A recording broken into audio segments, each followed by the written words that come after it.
sekalian masih bersemangat? Masih. Masih ya. Sebelum saya melanjutkan ke langkah selanjutnya, saya mau bertanya dulu. Apakah penting menjaga kebersihan diri dan kebersihan lingkungan bagi bapak-bapak dan ibu-ibu sekalian? Penting, Bu. Penting. Alasannya apa ini? Siapa yang mau menjelaskan? Saya, Bu. Ya. Penting sekali, Bu, biar tidak terserang penyakit seperti diare. Ya, bagus sekali ya Bu Senda. Mari kita berikan tepuk tangan. Nah, salah satu manfaat pentingnya menjaga kebersihan diri dan lingkungan itu yaitu salah satunya yaitu mengurangi kejadian penyakit di daerah kita, yaitu dengan menjaga kebersihan diri. Salah satunya yaitu nih kita bisa lihat di sini, sanitasi total berbasis masyarakat. Sanitasi niku napa, ada yang tahu? Boten ngetos, Bu. Tidak tahu ya. Kalau misalnya WC tahu? Nggih, WC ngetos, Bu. Nah, itu salah satu contoh sanitasi, itu WC nggih. Nah, silahkan Niki ada flip chart, istilahnya apa, tempelan bacaan. Ada yang mau membaca? Nggih, Bu. Ya, Bu. sudah silahkan. Sanitasi total berbasis masyarakat. Oke, yang pertama. 1. Stop buang air besar sembarangan. Ya, selanjutnya. 2. Cuci tangan pakai sabun. Ya. 3. Mengelola air minum dan makanan rumah tangga. Oke. 4. Mengamankan sampah rumah tangga. 5. Mengamankan limbah cair rumah tangga. Ya, terima kasih ya Bu Sendang. Ya, Niki, stop buang air besar sembarangan. Tadi sudah dijelaskan di langkah sebelumnya. Karena buang air besar sembarangan ini salah satu faktor terjadinya nopo, Bapak-bapak Ibu? Penyakit. Salah satunya penyakit yang tak jelas kayak wau, napa? Cacingan, diare. Ya, betul, semua ini berarti masih fokus Bapak-bapak sama Ibu-ibu sekalian. Nah, ini yang selanjutnya yaitu cuci tangan pakai sabun. Nah, untuk cuci tangan pakai sabun ini nanti saya akan jelaskan lebih detail atau lebih menyeluruhnya lagi di pembahasan berikutnya. Yang selanjutnya yaitu mengelola air minum dan makanan rumah tangga. Kenapa ini? Salah satu contohnya apa? Mengelola air minum dan makanan itu. Salah satunya contohnya apa ini? Kalau di rumah makanan harus diapakan? Misalnya, Bu, kalau ngerebus air itu harus sampai Mendidih. dan kalau masak makanan itu ya mungkin apa ya namanya, ya tidak juga terlalu matang, biar apa ya namanya, kandungan makanannya itu kandungan gizinya masih ada kok ya, Bu. ya Bu, ya betul sekali Bu Senda. Nah, salah satu contoh lainnya apa? Yaitu ketika kita menuangkan air minum ke dalam tempat, itu kita jangan lupa menutupnya dengan tutup. Takutnya apa? Kalau ada lalat yang nempel ya, untuk mencegah nanti terkena diare seperti itu. Kita nggak tahu lalatnya nembeng melencok ning kalinya padahal biasa untuk buang sampah, kan tidak tahu ya Bapak Ibu ya. Nah, makanan juga sama. Kita kalau misalnya menyimpan makanan di rumah harus ditutup ya, harus ditutup. Kalau sekarang itu istilahnya apa itu, kalau sebut merek saya kok sungkan, tupper. Terus mengamankan sampah rumah tangga. Niki dibagi nggih Bapak Ibu nggih. Napa sampah organik kali sampah anorganik. Terus yang selanjutnya yaitu mengamankan limbah cair rumah tangga. Sisane cuci piring, sisane kok nyuci, itu kita harus membedakan, harus dibuang kemana agar tidak mengotori atau mencemari air yang ada di sekitar lingkungan kita. Nah, selanjutnya ini kita akan menonton video. Oke, siapa yang mau nonton video ini? Saya, yang untuk hiburan nggih niki nggih? Oke, niki filmnya disimak bareng-bareng ya.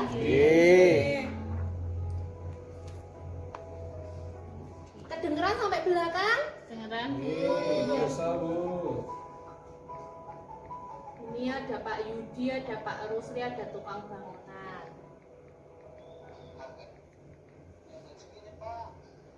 Wajahnya Bapak Ibu ini kok tegang sekali, kayak meh ditanya. Saya nggak meh nagih utang Bapak Ibu.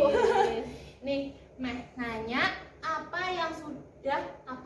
bisa diambil dari video yang sudah saya tayangkan ini? Siapa yang mau menjawab? Angkat tangan.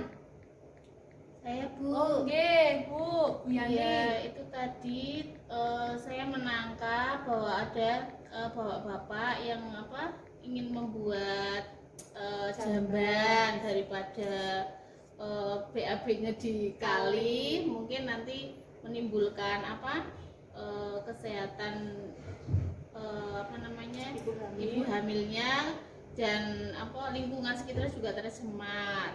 Bagus sekali, tepuk tangan ya buat Bu Yani. Betul ya Bu ya, salah satunya yaitu akan pentingnya membuat jamban sehat. Apa yang enggak, kasihan ya Bu ya, ibu hamil harus keluar malam-malam minta ditungguin, takutnya kalau kepleset gimana ya itu Bapak Ibu ya. Nah ini selanjutnya saya mau bertanya, penting apa enggak sih kalau cuci tangan itu pakai sabun? Penting Bu. Penting ya. Ini saya izin berdiri ya Bapak Ibu ya.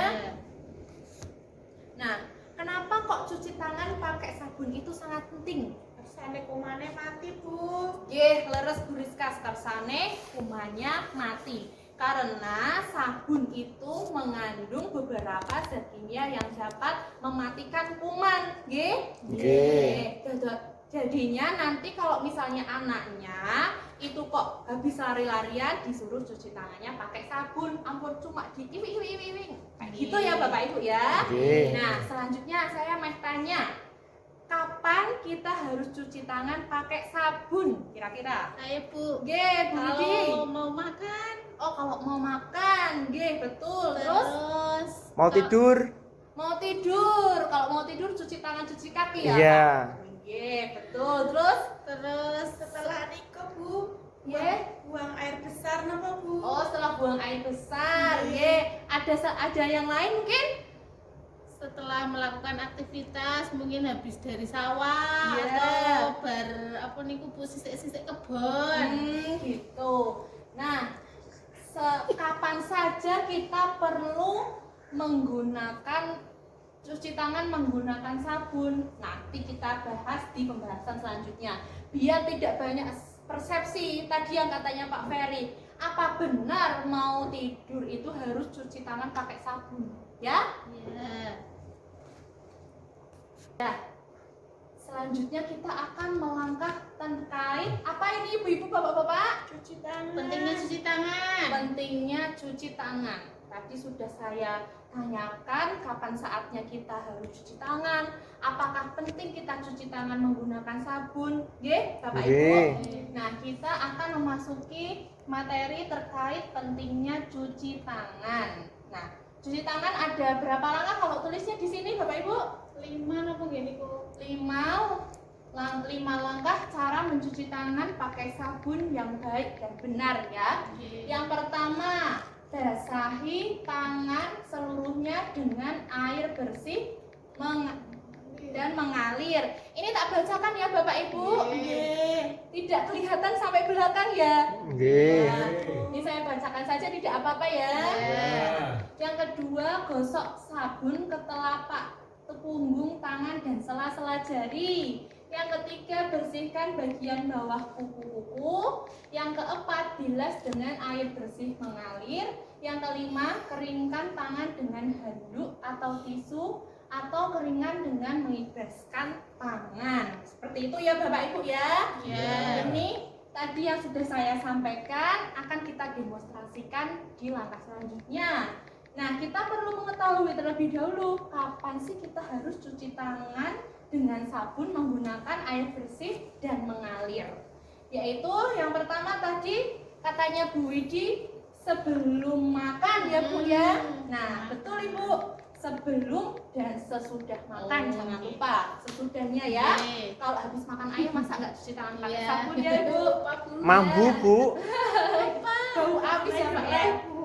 Terus yang kedua, sebelum mengolah dan menghidangkan makanan. Jadi sebelum masak, Bapak Ibu sekalian harus cuci tangan ya. Biar pas kita masukkan bumbu itu bumbunya nggak tercemari kotoran yang ada di tangan kita. Terus selanjutnya sebelum menyusui, pas kita menyusui itu kan harus membuka payudara kita ya Bapak Ibu ya. Kisah bapak-bapak ben tahu ya, saya kasih materi ini. Ini udah pada punya anak semua kan ya? Sama Ya. dulu. Kayaknya ada yang masih lekasan itu ibunya ya. Terus sebelum menyusui, jadi saat kita mau menyusui harus cuci tangan terlebih dahulu agar bayinya itu tidak terkontaminasi juga dari kuman yang ada di tangan-tangan kita. Jadi kondisi tangan kita bersih, saat kita memegang bayi pun dalam kondisi bersih seperti itu ya. Terus sebelum memberi makan bayi atau balita, jadi tidak cuma saat kita mau makan saja, tapi saat kita mau memberi makan pada bayi atau balita. Nah, sesudah buang air besar, tadi betul apa yang dikatakan Bu Ayu. Terus setelah menceboki anaknya. Terus yang terakhir sesudah memegang hewan atau unggas. Unggas niku napa Bapak Ibu? Hewan. Ya, hewan yang jenisnya contohnya apa? Burung, bebek. Bebek, ayam dan sebagainya nggih. Nggih. Nah, sekarang kita akan praktek cuci tangan, ya. Yang pertama basahi sabun. Ini biasanya kalau saya ngajari anak saya itu basahi tangan dengan air mengalir. Ini biasanya kalau saya ngajari anak saya di rumah pakai nyanyi nih Bapak Ibu. Ya, kita nyanyi bersama-sama ya Bapak Ibu ya. Nggih. Nah, ini kan tadi kan langkah secara umumnya. Kita mau langkah yang spesifiknya atau langkah khususnya. Nek misal harus pakai sabun itu harus kurang lebihnya 1 menit Bapak Ibu ya. Mari kita mulai. Tangannya diangkat semuanya. 1, 2, 3 ikuti saya dulu ya. Ada 6 langkah cara cuci tangan, mulai dari depan sampai ke belakang. Sela-sela jari, kuku-kuku jari, kuku-kuku jari, jempol diputar-putar. Gitu ya Bapak Ibu ya. Ya, sekarang kita praktek bersama ya. Ya, terima kasih Bapak Ibu. Bagus semua, ini kayaknya sudah pada hafal semua ya. Praktiknya besok harus bisa mempraktekkan ke anaknya. Jangan lupa harus pakai sabun. Yang pertama basahi dengan air, pakai sabun dan jangan lupa dikeringkan.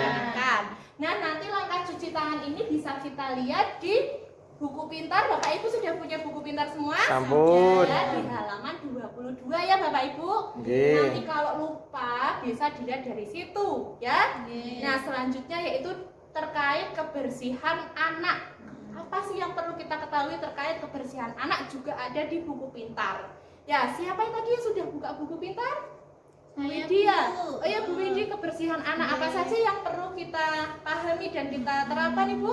Ini di sini ada memandikan dengan air bersih dan sabun. Terus menggunting kukunya yang sudah panjang-panjang. Yang selanjutnya Terus gosok gigi. Jadi yang perlu kita terapkan kepada anak kita yaitu cara mandi yang benar, cara gosok gigi yang benar, dan jangan lupa menggunting kuku yang sampai pendek karena kuku ini merupakan sumber kuman Kuman. yang dapat menjadikan masalah bagi tubuh kita. Kita.